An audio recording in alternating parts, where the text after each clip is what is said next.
우리가 살아가면서 경기 사이클을 여러 번을 필연적으로 타게 될 건데, 그러면 지금은 어디냐? 저는 한 여기 어디쯤 되는 것 같아요. 여기 어디쯤? 야, 저런 기회 한 번만 더 와봐. 내가 풀매수를 해주겠다.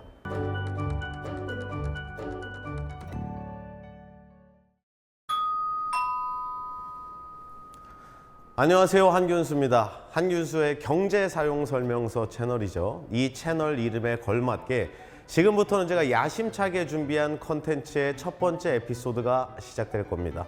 오늘부터 시작되는 한균수의 진짜 경제 사용 설명서에서는 경제에 관련된 상식이나 이슈들을 아주 쉽게 A to G까지 빠르게 이해할 수 있도록 편성을 또 잘 했고요. 제가 또 야심차게 준비한 시리즈이기 때문에 오늘 첫 번째 에피소드를 바로 시작할 예정입니다. 오늘 기대하셨을 첫 번째 에피소드, 부자가 되고 싶어요 강의 출발합니다. 첫 번째는 제가 생각하는 경제의 개념입니다. 시청자분들은 잘 아시겠지만 제가 그래도 경제학과를 또 나왔거든요. 경제학에서 경제의 개념은 우리의 삶 그 자체입니다. 왜 그렇게 이제 삶 그 자체, 왜 이렇게 말씀을 드리냐? 우리가 인생이라는 건 우리는 초등학교, 중학교, 고등학교, 미성년자 시절부터 이미 우리는 자본주의 시스템에서 노출이 돼 있는 겁니다. 결론적으로는 우리 라이프 사이클, 태어나서 죽을 때까지 모든 사이클 안에서 경제라는 키워드가 단 한 번도 빠질 수가 없다는 겁니다. 제가 강의를 시작하게 된 이유는 앞서 말씀드린 대로 전체 우리 라이프 사이클이 경제와 밀접하게 연관이 있다는 것도 있지만, 근데 중요한 건 경제와 경기라는 건 사이클을 탑니다. 그러면 제가 강의를 왜 이게 중요하게 얘기를 하려고 하냐? 한 번 우리가 알고 나면 어차피 우리 죽을 때까지 80세 산다고 가정하면 경기 사이클을 여러 번을 타거든요. 예전에 기억나실 겁니다. 90년대 후반에 IMF 있었죠. 2000년대 초반에 IT 버블이 붕괴했죠. 2008년에 서브프라임 위기가 터졌고, 불과 몇 년 전인 2020년에는 코로나 위기가 있었습니다. 그래서 보면 IMF 때 저는 집 팔아서 주식 사가지고 돈 벌었어요. 저 2008년 서브프라임 터졌을 때 미국 주식 해가지고 10배를 벌었네요. 이런 성공 스토리 있죠. 그러면 우리가 그걸 보면서 또 무슨 생각을 해요? 야, 저런 기회 한 번만 더 와봐. 내가 풀매수를 해주겠다. 근데 중요한 건 그게 무조건 와요. 무조건. 결론은 우리가 살아가면서 경기 사이클을 여러 번을 필연적으로 타게 될 건데, 그럴 때마다 우리가 어떻게 대응을 해야 되는지, 큰 돈을 잃지 않으려면 어떻게 해야 되는지, 앞으로 기회인지 위기인지 어떻게 구분을 할 수 있는지 그 눈을 가르쳐 드리려고 지금 이 자리에 섰다고 보시면 되겠습니다. 경제 순환 사이클 계속 얘기하셨는데 우리의 현 시점은 지금 어디 있나요? 아주 중요한 말씀을 하셨어요. 지금 위치를 보려면 이 기본적인 사이클을 그림을 보면서 보면 되게 이해가 쉽거든요. 크게 보면 경기는 네 가지로 이제 구분이 됩니다. 회복기, 호황기, 후퇴기, 불황기. 그럼 보세요. 우리나라가 지난 몇 년 전에 겪었던 2020년 저점을 기준으로 하면 여기 2020년 최저점에서 모든 자산 가격이 대폭락을 했던 2020년 봄이 가장 경기 저점이었을 거고, 그러고 나서 회복을 하죠. 엄청나게 피해 숙청을 한번 당하고 투자자들이 회복할 때는 그래도 본전만 건지자 해가지고 이제 마이너스 30, 40%였던 이제 올라오는 구간이 쉽게 말하면 회복기인 거고, 가지아를 외추는 구간이 호황기입니다. 당연히 그렇겠죠. 그 다음에 영원히 올라갈 수 없으니까 떨어지기 시작해요. 그때부터 이제 후퇴기라고 하고, 완전히 골로 가버리는 걸 불황기라고 크게 보면 4개 구간으로 나눌 수 있거든요. 그러면 지금은 어디냐? 라는 거를 이제 말씀을 드리면, 제 기준으로는 지금이 어디쯤 된다고 대략적으로 보이냐면, 저는 한 여기 어디쯤 되는 것 같아요. 여기 어디쯤? 제가 왜 여기라고 판단하는지를 한번 볼게요. 2020년 3월에 한번 사이클 타서 다 죽였죠. 그 다음에 올라가서 초호황 만들고 사람들 부자 많이 만들었죠. 그 다음 막차 타신 분들 다 죽었다는 얘기가 나오죠. 그러면 최근에 언론 보도 같은 걸 한번 보시면 영끌족들 어떡하나, 집 샀는데 집값 떨어지지, 금리 올라가지, 우리 중내산에 나오는, 그러면서 다큐 같은 게 많이 제작됩니다. 영끌족들 큰일 났다고. 그 얘기가 언제쯤 나왔을 것 같아요? 최근인가요? 좀 됐죠, 벌써 그것도. 영끌족들 죽어나간다고. 그러니까 그 얘기가 지금 대략 한 여기쯤이었던 거예요. 여기쯤. 그러면은 지금 사실 이렇게 정확히 예측하는 건 누구도 못합니다. 확실한 거는 일단 한 여기쯤은 지난 것 같아요. 여기쯤은. 그러면 한 여기거나 한 여기쯤 된다는 것 같다는 겁니다. 여기쯤. 왜냐하면 지금은 금리 인하 사이클이 미국에서 이번에 50bp나 인하하면서 시작됐죠. 우리나라 기준금리 지금 3.5%인데 어차피 무조건 낮춰야 돼요. 연내에 금리 인하 시작할 겁니다. 그러면 인하를 하는 사이클에 어차피 들어가 있고 영끌족들 힘들다고 했던 거는 가격이 많이 빠져서도 그렇지만 고금리 때문에 그런 거거든요. 금리가 고금리 유지되니까 이자 비용이 너무 많이 들어서 그럼 이자 비용이 줄어들겠죠. 그러면 그 사람들 중내산에 하는 얘기가 점점 들어가기 시작할 겁니다. 앞으로 어떻게 될지는 모릅니다만 확실한 거는 지금 여기 어디는 일단 아닌 것 같잖아요. 그러니까 이런 개념으로 생각을 하시면 돼요. 이거는 어떤 공식이나 특정 통계 하나 두 개만 보고 판단할 수 있는 영역은 아닙니다. 그래서 이런 논리로 저는 한 여기나 여기 어디쯤이라고 본다는 점을 말씀드리겠습니다.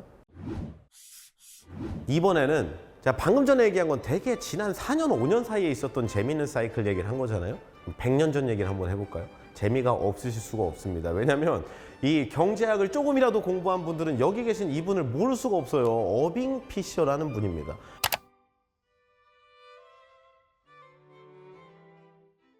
그러니까 1929년에 이제 발생한 거고 모두가 다 잘 아시는 대공황입니다. 급락이 나온 시기가 이제 여기에요. 그레이트 디프레션이라고 해서 1929년부터 약 10년여간 지속된 사건이다 라고 볼 수 있는데 저때 당시에 검은 목요일이라고 해서 목금 월화 사거래일 동안 주식시장에 그냥 박살이 나버리는데 그때 얼마나 많이 빠졌냐면 종합지수가 마이너스 80%가 넘게 빠졌어요. 코로나 급락할 때 마이너스 35, 40 빠지면 멘탈 다 터집니다. 그거 지금 보시는 분들도 나는 버틸 수 있을 것 같은데 막상 맞으면 달라요. 그게 내가 머릿속으로 아는 거랑 실제로 맞아보는 건 다릅니다. 마이크 타이슨이 그랬었나요? 맞아보기 전엔 모른다고? 진짜 맞아보면 제가 완전히 달라요.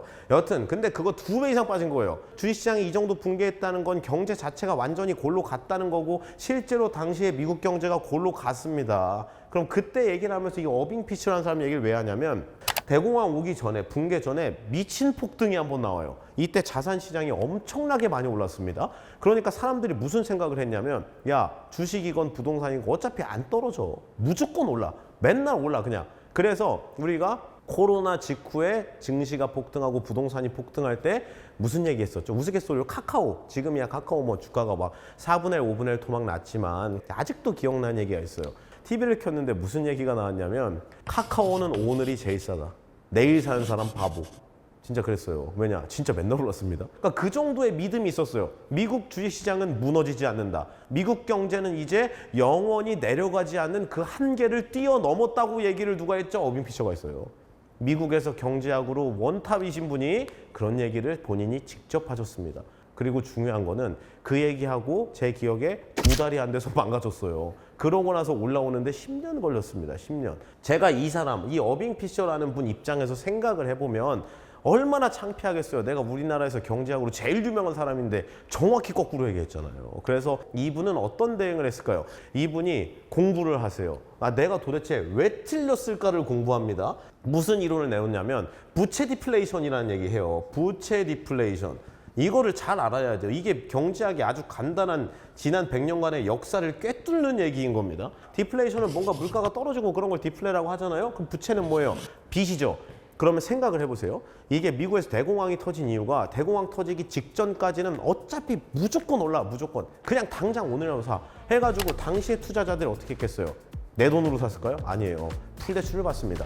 근데 중요한 거는 부동산이 폭락을 하든 아니면 주식이 폭락을 하든 뭔가 미친 듯이 떨어져요. 그럼 저는 대출이 많죠. 그리고 은행에서는 전화가 와요. 빚 갚으세요. 그럼 저는 어떻게 하죠? 제가 갖고 있는 부동산과 주식을 팝니다. 실제로 부채 디플레이션의 기본적인 개념이 빚을 받아서 샀던 사람들이 자산 가격이 떨어지니까 그 자산을 갖다 던져서 빚을 갚았다는 거예요. 그럼 보세요. 주식도 매도가 많이 나오고 부동산도 매도가 많이 나오고 그러면은 어떻게 되죠? 가격이 또 떨어져요. 안 그래도 떨어지고 있는 게 더 떨어집니다. 그러면 결국에 부채를 줄이는 과정에서 물가나 가격이 전부 다 떨어지면서 경제가 골로 가버리는 겁니다. 그럼 분명히 가격이 오르려면 누군가 밑에서 사줘야 되는데 사줄 수 있는 사람이 있어요, 없어요? 파는 사람 많은데 아무도 없어요. 그러니까 망했다고 부채 디플레이션 때문에 그런 거고 석고대죄한 거죠. 죄송합니다. 제가 이걸 생각을 못했습니다. 제가 틀렸어요. 라고 얘기한 게 어빙 피셔입니다. 그러니까 이게 제가 하고 싶은 거는 뭐냐면 이렇게 경제학에 대해서 이해도가 높으신 분도 틀릴 수가 있는 게 경제 사이클이다라는 거고, 그리고 이성을 잃을 수 있다는 거. 아무리 잘 배워도 그렇습니다. 아이작 뉴턴 아시죠? 만유 인력의 법칙을 발견한 아이작 뉴턴이 자기 전 재산을 주식하라 다 날렸습니다. 우리가 알고 있는 그렇게 똑똑한 석학이나 그런 사람들도 틀려요. 아이작 뉴턴도 그렇고 여기 있는 어빙 피셔도 그렇고 잘 배웠음에도 불구하고 이 사람들이 틀렸던 이유가 뭘까요? 이거 하나만 안 하면 안 틀려요. 이성을 놨습니다. 시장이 이성을 놨을 때 나도 놔버리면 안 된다 그랬잖아요. 시장이 맨날 올라가는데 마저 계속 갈 거야. 지금이라도 몰빵 대출해. 대출 받아서 뭐 영끌해 라고 하면 나도 이성을 놓은 거죠. 또는 시장이 너무 많이 내려가가지고 부동산이든 경기가 너무 안 좋아가지고 내가 이걸 들고 있어야 되는데 사실 맨정신으로 못 버티거든요 이게. 근데 그거를 버틸 수 있다. 그러면은 그런 분들은 다음 사이클에서 큰 돈을 벌 자격이 있으신 겁니다. 결론은 이성을 유지하고 합리적인 생각, 여기서 비이성적인 비논리적인 판단을 배제할 수 있냐는 겁니다. 그러니까 이것만 가능하면 돼요. 그래서 제가 아주 쉬운 사례로 지난 코로나 때 급락 사이클, 급등 사이클 얘기했던 것처럼 이런 한 사이클에 대한 이해도가 높으면 어느 사이클에서 어떻게 판단해야 되는지, 그리고 그 구간에서 내가 이성을 잃으면 안 된다 라는 것만 기억하시면 경기 순환 사이클은 100년 전 사례와 지난 5년간 있었던 사례가 사실상 똑같습니다. 구조가.